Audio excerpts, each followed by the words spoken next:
bâti notre base de recrutement à partir de ces curriculum vitae. Et par la suite, évidemment, tout un processus qui comporte plusieurs étapes et qui fait en sorte que ces gens-là ont beaucoup de connaissances à l'intérieur même du processus d'embauche. Par la suite, pour un agent de bar, il y a une formation en ligne. Donc, l'agent de bar se prépare à suivre une formation théorique ici dans nos bureaux en salle, donc une période de 3 semaines. Donc, sur une période de 5 semaines, notre agent de bar a complété sa formation. Il y a une autre cohorte de 150 employés que vous devriez accueillir au mois de mai. Vous allez en accueillir combien de plus cette année, là?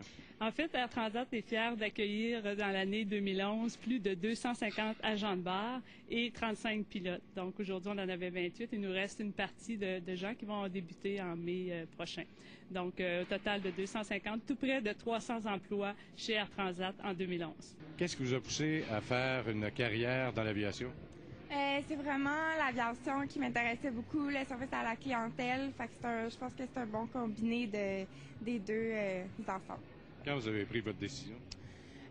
En fait, j'attendais d'être majeure. Puis dès que j'ai su qu'il y avait des entrevues, j'ai sauté sur l'occasion. Comment fut l'entraînement?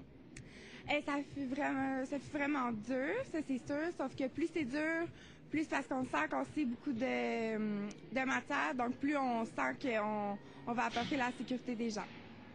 Maintenant, le premier vol, ça va être quand exactement, là? On commence dans quelques jours. On est en réserve en ce moment, donc on ne sait jamais, mais j'ai bien hâte d'être appelée.